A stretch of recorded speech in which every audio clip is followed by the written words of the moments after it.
Start. Good morning, everybody. I'm Ross Brown. For those of you who haven't attended any of the previous webinars, I'm a Detective Inspector and I'm Head of Cyber and Innovation for the Southwest Cyber Resilience Centre. I'd like to welcome you all to the last in a series of 4 webinars from the SWCRC in collaboration with the National Cyber Security Centre. Don't worry if you haven't caught all of the webinars. They are quite important, but we'll be publishing the entire series on our website in the next couple of days. So you'll be able to catch up there on our website, on the blog page. The webinars have been designed to take you through in a structured and easy to understand way, helping you to use the NCSC products that we provide you as a member of our organisation.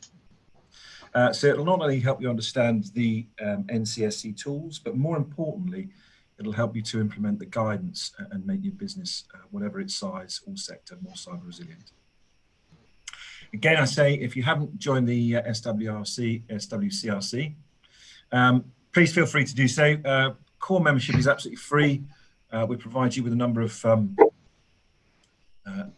NCSC tools, and obviously in conjunction with this series of webinars, it shows you how to apply them to your business and operate online more safely. So this morning's webinar is titled Embedding Online Security and should take about 30 minutes. Christopher has very kindly again joined us from the NCSC and will take us through this morning's webinar. I'll just say that due to the nature of Christopher's work, the presentation this morning will be slides only. There will be an opportunity to ask questions, so please feel free to use the chat function, pop your questions in there, and time permitting, I'll ask those or pose those to Christopher at the end of his presentation. So Chris, once again, I know it's a bit of, as we say, it's a bit of an end of an era, but hopefully a start of a new one maybe. Thanks so much for joining us again, and I'll hand over to you. Thank you, Christopher. Thank you, Ross, and good morning to everybody on the call. As Ross mentioned, this is the 4th and final webinar in the series. For those who have attended the previous 3, welcome back. For those who are coming to this session new, who haven't attended the others, welcome. Thank you for taking your time to attend this webinar. Don't worry about needing that prior knowledge. This session is very much about recapping those 3 previous sessions and understanding how all these technical controls fit together, how the products we have, the NCSC, work in complement one another to help you embed the security within your organization.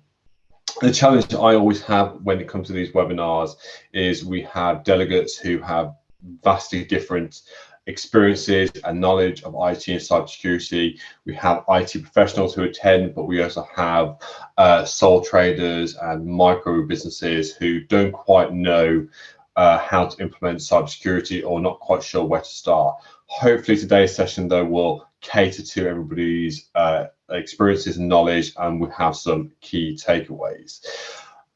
For those who haven't attended the previous sessions, just a recap on who we are. The National Cybersecurity Centre was established at the end of 2016 to form the UK's National Technical Authority on cybersecurity. We are that one-stop shop for all products and guidance and services on cybersecurity, governed by that remit of helping to make the UK the safest place to live and work online. We support all parts of the UK, everyone from individuals and families right up to our large organisations, public sector and cybersecurity professionals. We have those services and products in place which help every part of UK society implement and embed strong cybersecurity practices. When we think of cybersecurity, then we need to move away from that misconception of cyber being primarily an IT issue, something that the IT department deal with and it's for their sole responsibility alone. We've come a long way over the last few years, and especially the last 2, 3, 4 decades, where our cyber maturity and security has grown and that interconnectivity as a society is only growing, which is why our cybersecurity capability is not only formed by our IT and our technology, but by the people and the processes we have in place within our organization, making sure that we pay due diligence to the staff we have, the correct awareness training, and having the appropriate processes in place to deal with the growing cybersecurity risk, making sure we have those processes for installing and embedding our security controls and the process for responding to a cyber incident. And all this underpins our cyber resilience, that ability to cope with unforeseen incidents, both malicious and accidental. Cybersecurity is now part of that people, processes, and technology remit that we need to pay attention to. And when I speak to business about this can be quite overwhelming, especially for our small and micro organizations, where many individuals will be wearing multiple hats part of that organization. Ultimately, then the question I get asked when I talk about embedding online security is, where do I start? There is so much guidance out there and so much to do. Many organizations feel overwhelmed, don't have the enough time and resource in place to deal with it, and put it to one side, hoping that they aren't the victims of a cyber incident. Now, I've mentioned this on the previous 3. I'm a big advocate of cybersecurity being something we can all do and something we should all be doing. So, implementing cybersecurity controls shouldn't be difficult. Regardless of our knowledge and experience, there are steps we can all take to secure ourselves online, not only in our professional lives and our personal lives as well. This session this morning then is just going to unpack some of the NCSC products and guidance, and depending on where people are within their knowledge, their experience, or where they sit within the organization, I want to demonstrate that we all have a part to play and outline the steps we can all take to keep ourselves safe and secure online. The first control implementation that I want to address is the Cyber Aware campaign. Now, this is something I spoke at, bear with me. This is something I spoke at length in the first webinar. So once this recording is online, go back and check it out, but I will mention it here. The Cyber Aware campaign is fantastic control because it is 6 behaviors that we can all implement straight away. This isn't just for the IT department to sort out. This is something all staff members and individuals can implement. We're really looking back with the Cyber Aware campaign. We're looking at building that baseline of security and control and beginning that behavioral change. I like to think of cybersecurity not just as a box ticking exercise, but something that we build into our habits and our business as usual to shape the way in which we live and work online. And once we have those controls in place, we can then start to move up our controls and our security in the organization. And the tool we have, the NCSC, is the top tips for staff e-learning. The recent cyber breaches survey identified that only a small percentage of businesses actually implements staff training on cybersecurity, whether for time or resource. We just don't see that happening. But we have a free 30-minute training pack which helps individuals and employees identify the risk of their organization. This is something that IT professionals and members of your organization should be pushing out, so staff have a baseline level of understanding when it comes to cybersecurity. And then this is when we move into our SME guidance suite. We have the Small Business and Charity Guide, which I'll talk a bit more afterwards. We have the Response Recovery Guide, which talks about the ways in which we can prepare for a cyber instance. And then we have the Exercise in the Box Toolkit, which allows organizations to test their current cybersecurity posture, understand how they would respond to a cyber incident, and identify where improvements can be made in our cybersecurity.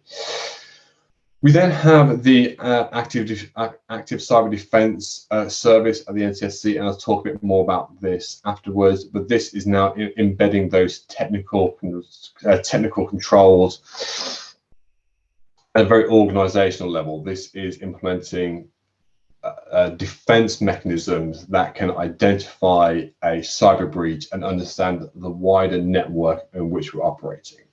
And finally, we can move towards the Cyber Essentials certification, which means that your cyber defenses and your cybersecurity controls are implemented by that government, my apologies, that government certification, which identifies that you have implemented cybersecurity controls at a very high level. What I want to do then is just spend the next 10-15 minutes walking through these controls and demonstrating how they all fit together and why we need to be taking this layered approach when it comes to our security controls. Now, I've spoken about this in the first webinar. This was the first content. But the cyberware campaign, which we relaunched at the end of December, is the 6 behaviors that all individuals should be implementing at whether in our professional lives, but also our personal lives as well. And it's no coincidence that 4 of those 6 behaviors are based on password management and account protection, because these are the areas cyber criminals will go after to try and leverage vulnerabilities in weak passwords and lack of 2-factor authentication, which will give them access into your organization's network and move throughout the network to cause that disruption and damage to the organization. And then we have the update, the importance of updating our devices and make sure we back up our most critical assets and information. And what I love about this is that these steps won't take that long to implement. Make sure that we have a strong separate password for our email. It's something we can do on a lunch break. Make sure that we turn on 2-factor authentication. It can take only a few minutes. Doing these controls will only take a small amount of time, but the increase in our cybersecurity is absolutely huge. And just by doing these bare basic controls, we've really mitigated being the victims of a cyber incident, not only in our personal lives, professional lives, but also our personal lives as well. It prevents us being the victims of fraud and scams. And as it says there, 47% of businesses have staff using personal devices for work. So make sure that if you are using a personal device, you are implementing these controls to secure your business working. And this is when we move into the need for cyber awareness training and make sure staff have the correct level of knowledge in place. As is noted there, only 14% of businesses train their staff on cybersecurity. But just by promoting the top tips for staff training pack, which, as I said, takes no more than 30 minutes to complete, this gives staff members a good grounding in the key cybersecurity controls and how to prevent attacks from happening. As it says there, topics include defending ourselves against phishing attacks, the importance of using strong passwords, how to secure our devices, and most importantly, reporting an incident. What we find is that when an individual or organization is hit by a malicious activity or a cyber attack, colleagues aren't quick to report it. They try and deal with it by themselves. They try and keep it contained for as long as possible for fear of repercussions.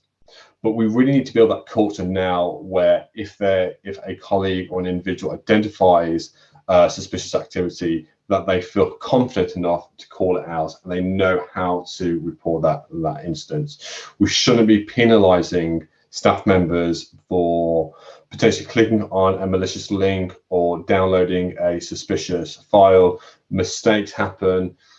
We're all human, and I like to think that cybersecurity is first and foremost a people problem. So make sure we have that baseline understanding across our organization on how to spot suspicious activity and defend ourselves online.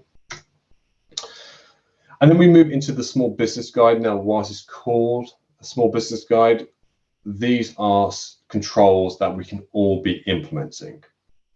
And if we look at these follow very much on from the cyberware campaign. We're seeing those same controls, the importance of backing up data, how we protect ourselves from malware, making sure we keep our devices safe. This is about making sure that we patch and update our devices as the software is improved.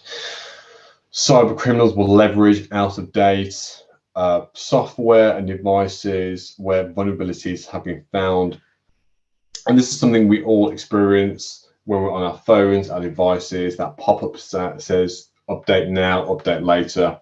It's very easy to put off updating our devices. We're busy, we're trying to get something done, but make sure you update your devices as soon as possible. This is a great, quick, easy and free way to prevent ourselves from being the victims of cyber attacks.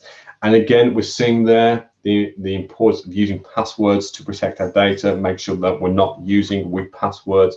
Password 1, Spring 21. Cyber criminals can crack these very easily, and these are dangerous passwords to be using to protect our most important data. And again, there, how do we avoid phishing attacks? Because the vast majority of cyber breaches are a result of suspicious emails and phishing attacks. And again, this comes down to having the correct staff awareness in place and being able to identify malicious emails and suspicious activity. But there's no such thing as the perfect security. Even with the best security in the world, cyber criminals and threat actors will penetrate our firewalls and our networks, giving enough time and resource, which is why we need to be one step ahead. We need to be able to know how to respond and recover if and when we are the victims of a cyber breach. This is about having an instant management plan in place where we know who to contact, what to do, and how to recover from a cyber incident.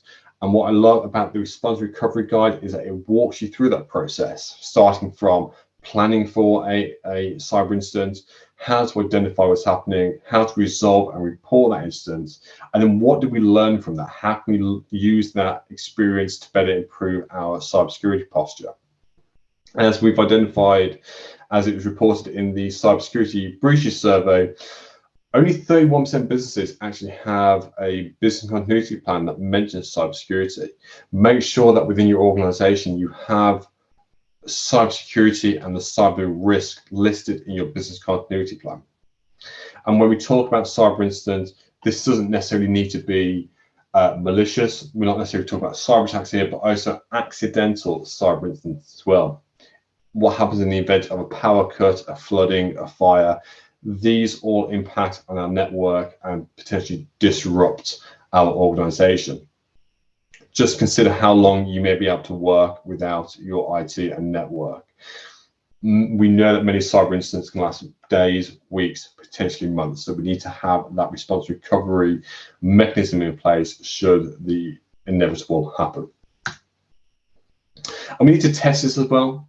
A plan is only as good as its testing, which is why we have the exercise in the box, which has a suite of tabletop and simulation exercises, which walk organizations and employees through the various cybersecurity incidents, whether this be phishing, ransomware, malicious software.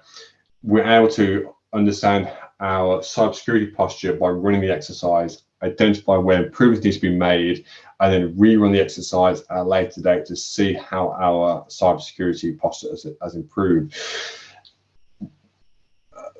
So you don't necessarily have to have that instant plan in place. You can run the exercise, identify where you currently sit within your cybersecurity, and then build an incident plan.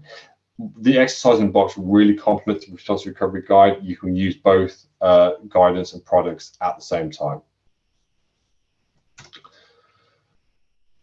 And then part of that model, we move into the active cyber defense suite of services. And this is where we start implementing real IT technical controls. As it says there, the active cyber defense program what is a free at the point of use tool and services that protect against a range of cybersecurity threats. These are free tools that can be downloaded and installed, which will greatly improve your cybersecurity posture. Now, while there's a huge suite of services available to organizations, for the private sector, the most valuable product we have in the ACD service suite is Logging Made Easy. Now, Logging Made Easy suite is, as it says there, is for organizations that do not have a basic level of logging capability. And when we're talking about logging, this is where we are capturing the activity that is taking place on our network at a very granular level. It's important that we are logging the activity that is taking place within our network to identify any suspicious activity that might be taking place, understand which devices may be out of date and where we need to make improvements. And by installing Logging Made Easy, a lot of this work is done for you. Logging can be an expensive endeavor, but with this free at point use service, we can really understand our devices and what software it needs to be patched. We can see where administrative commands are being run on devices, and we can see who is using what machine, and we can query for the presence of an attacker in the form of their tools, techniques, and procedures. And it's important then that we are logging this activity, because we can straight away identify suspicious activity which is taking place on the network.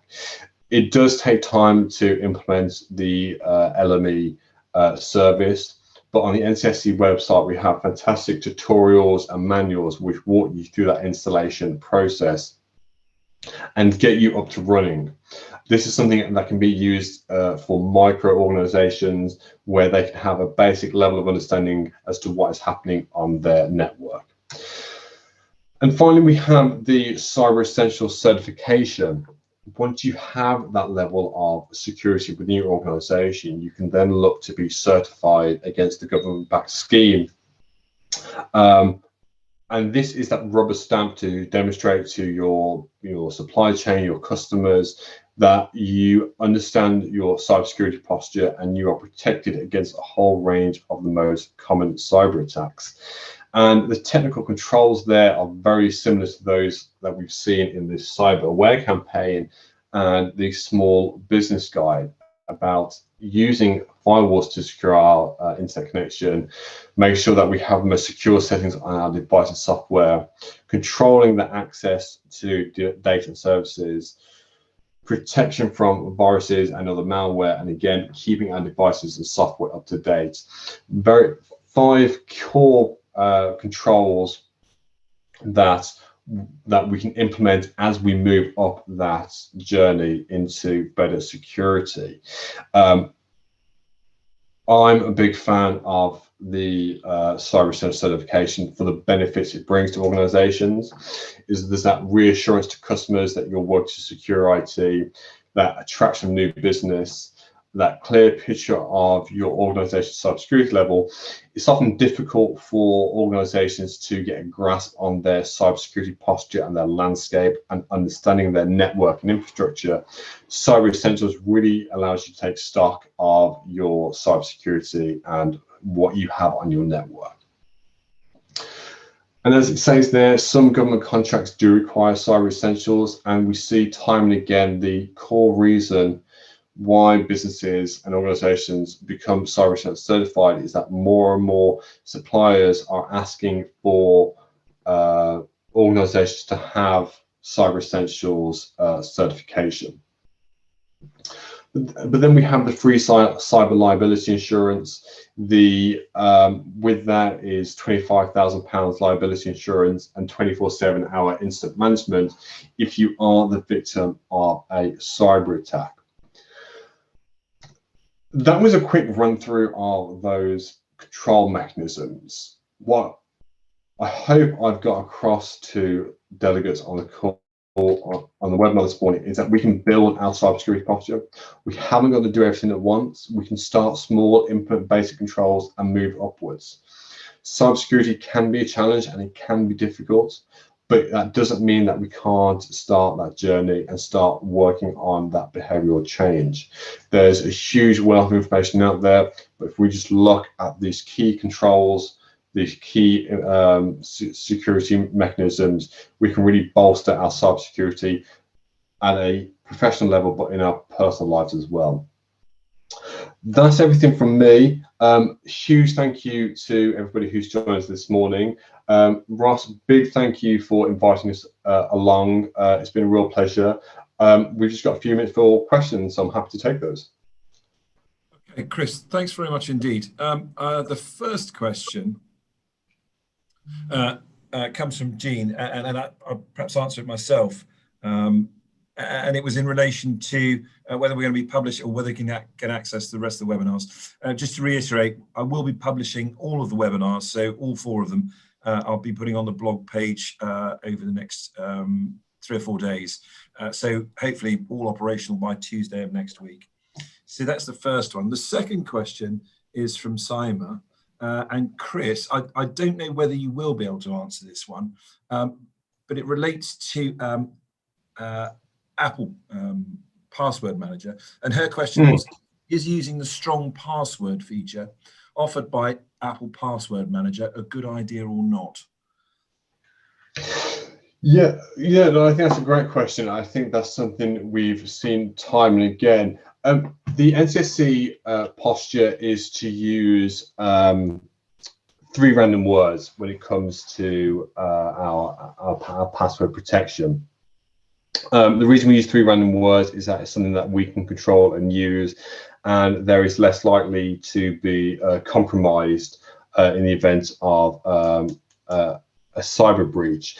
Apple and many password managers do offer that service, and it is acceptable to use auto-generated passwords. The only suggestion, the only recommendation is that if you are using auto-generated passwords, is that you make sure that your account that stores all those passwords is safe and secure. What happens when we use auto-generated passwords is that when those passwords are stored within our accounts or our browser, if that account is compromised, then cyber criminals are able to gain access to those passwords. Okay, thanks, Chris. And probably last question that we've got time for, again from Saima. What advice would you give to small businesses with a BYOD model and limited financial capability to hire a cybersecurity specialist? Well, if I can answer that one, certainly join the Southwest Cyber Resilience Centre, Saima. But Chris, over to you. Yeah, definitely, and I think it's something that many organisations are struggling with. What I'll do, Simon, is I'll just post a link to our guidance on Bring Your Own Device. It's a great guidance piece which helps you set out your BYOD policy and how you can implement those controls. But again, all the steps in there are free of charge. NCSC isn't recommended that you hire a cybersecurity specialist to implement those. All the NCSC guidance is free at the point of use, so have a read there. But my biggest advice is make sure that staff are following the cyberware campaign controls. Make sure that we're using strong passwords and that we're not using weak passwords. Cyber criminals are fantastic at leveraging poor password hygiene, so let's make sure that we're making sure that all our accounts are as secure as possible. Brilliant, excellent advice as always, Chris. And I think that's probably all we have time for this morning. Thank you so much, and thank you so much for everybody who's joined us over the last 3 or 4 weeks. I hope you found it useful. And as I say, you can find, for reference purposes, the whole series on our website. Brief look forward is our next webinar will be on Wednesday, the 26th of May, between 12 and 1. And it will be, surprisingly enough, about Cyber Essentials, and that's in conjunction with Computer World of Bristol. So we'll be advertising that nearer the date. But certainly, if you're interested, clearly it ties in with what Chris was talking about this morning. We'll take you through the Cyber Essentials. So thanks very much indeed.